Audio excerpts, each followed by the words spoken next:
नगर में जो भी देखा है सब गुरु को बता रहे हैं।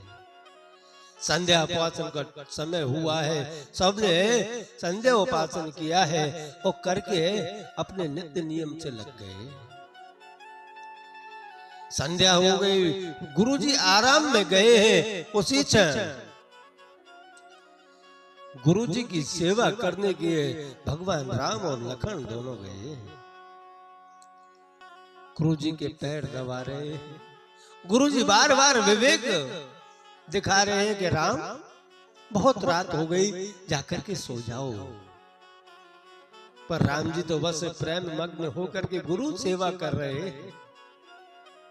जब ज्यादा कहा तब जाकर के राम जी और लखन जी दोनों आराम करने के लिए गए हैं। उन्हें आजकल तो गुरु सेवा मतलब जाने कहां से फ्री में कोई सेवक प्राप्त हो गया हो। लोग ऐसा सोचते हैं। एक संत थे, बस एक दिन एक भाई उनकी सेवा करने लगा, पग चंपी कर रहा है। रात के 10 बजे हुए हैं, पैर दबा रहा है। जैसे धीरे धीरे करके 11 बजे उस सेवक ने विचार किया कि अब तो गुरुजी आराम में चले गए, सो गए लगते हैं, चलो अब हम थोड़ी देर हम भी आराम कर ले। जैसे ही धीरे से पैर पे से हाथ हटाया है, उसी क्षण उन संत ने उससे पूछा कि भाई कितने भाई हो। जब सवाल किया कि तुम कितने भाई हो, तो उस सेवक को लगा गुरुजी अभी भी जागृत अवस्था में है, चलो फिर से सेवा में लग जाते हैं। और उस सेवक ने कहा कि गुरुजी 4 भाई हैं। बस इतना सवाल हुआ, इतना ही जवाब दिया, गुरुजी फिर शांत हो गए। धीरे धीरे धीरे धीरे 1 घंटा व्यतीत हो गया, 12 बजे। और जब ऐसा लगा उस सेवक को कि गुरुजी अब तो पक्का सो गए, 12 बज गए, गुरुजी अब तो पक्का सो गए हैं, तो धीरे से हाथ हटाना चालू किया। उसी क्षण गुरुजी ने दूसरा प्रश्न दौड़ा दिया, शादी कितनों की हो गई। उस सेवक को लगा कि गुरुजी अभी भी जग रहे हैं, चलो फिर से पैर दबाना चालू कर दिया और कहा गुरुजी 3 की शादी हो गई है, एक मैं ही बाकी हूं। फिर 1 घंटा गया, सेवक को लगा फिर से गुरुजी सो गए होंगे, तो धीरे से हाथ हटाने लगा। गुरुजी ने तीसरा प्रश्न दौड़ा दिया, तुम्हारा कौन सा नंबर है। उस सेवक को लगा गुरुजी अभी भी जग रहे हैं, फिर पैर दबाने लगा और कहा मैं सबसे छोटा हूं। ऐसे ही पूरी रात प्रक्रिया चलती रही। 1 घंटे तक पैर दबाए, सेवक को लगे गुरुजी सो गए हैं। उसी क्षण पैर पे से हाथ हटे, गुरुजी सवाल दौड़ा दे। ऐसे करते करते सुबह के 4 बज गए, सेवक पैर दबाता रहा और 4 बजे गुरुजी को ऐसा लगा, उस सेवक को ऐसा लगा कि हम तो गुरुजी पक्का सो ही गए हैं, अब मैं जाके थोड़ा आराम कर लूं। तो हाथ हटाया, तुरंत सवाल आया, गुरुजी का तुरंत सवाल आया कि भाई तुम कितने भाई। तभी उस सेवक ने कहा कि गुरुजी हम 3 भाई, हम 3 भाई। तो गुरुजी ने कहा क्यों भाई, पहले तो तू बता रहा था कि 4 भाई हो, अभी कैसे 3 भाई हो। तब उस सेवक ने कहा गुरुजी जब मैं सेवा में लगा था आपके, तब हम 4 भाई थे, लेकिन अब मुझे ऐसा महसूस हो रहा है कि आप मुझे सेवा में से जिंदा जाने देने वाले नहीं हो, इसलिए मैंने 3 वही बताए जो घर पे है। मैं तो यहाँ से सेवा में से जिंदा जाऊं तब खुद की गिनती कर पाऊंगा। मेरा कहने का मतलब इतना ही है बंधु कि आपकी सेवा के अंदर अरुचि ना आ जाए, कुभाव उत्पन्न ना हो। इसलिए सेवा भी उसी प्रकार से करनी चाहिए। और मैं सेवा लेने वालों से भी कहता हूं कि इस समाज के अंदर कभी कुभाव उत्पन्न ना हो, उसी प्रकार से सेवा करानी चाहिए। इधर भगवान विश्वामित्र जी की सेवा करते करते अपनी स्वयं की शयन कक्ष में गए हैं और शयन कक्ष में जाकर के देखा अब भगवान राम जी आराम कर रहे हैं और भ्राता लखन राम जी के पैर दबा रहे हैं। अब आप सोचिए, ये सोचने जैसी बात है।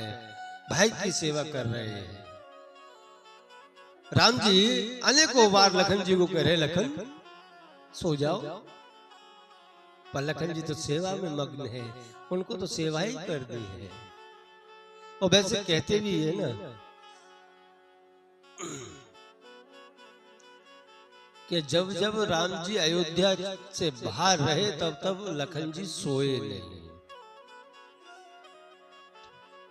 और वैसे संत यहाँ एक संत ये भी कहते हैं कि लखन जी बचपन से ही प्रभु के पैर की सेवा है। लखन जी के पास में बचपन से ही प्रभु की सेवा कर रहे हैं। वह सोते भी थे तो भगवान राम जी के पैर के अंगूठे को स्वयं के मुख में डाल करके सोया करते थे। इधर बहुत कहने के बाद में लखन जी भी आराम में चले गए। मैंने कहा ना कि लखन जी सोए नहीं। यहाँ तुलसीदास जी महाराज जी यही कह रहे हैं कि उठे लखन निसी विगत सुन, अरो ने सिखा धुनि कान। जब अरो ने सिखा कि आवाज कानों में पड़ी है तो लखन जी उठे हैं, जगे नहीं। और गुरु ते पहले ही जगत पति जागे राम सुजान। या राम जी को जागने की अवस्था में बताया है, लखन जी को उठने की अवस्था में बताया है।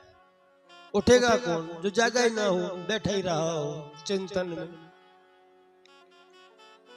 तो बात यही आती है बंधु कि हमें हमारे जीवन काल के अंदर क्या करना चाहिए, क्या नहीं करना चाहिए, यह सब राम कथा ही बताती है। जितना हम प्रभु की सेवा में मग्न रहेंगे उतना ही हमें सप्रेम प्राप्त होता चला जाएगा। इधर नित्य नियम से सब निवृत्त होकर के भगवान गुरु जी की आज्ञा लेकर के गए हैं पुष्प वाटिका में।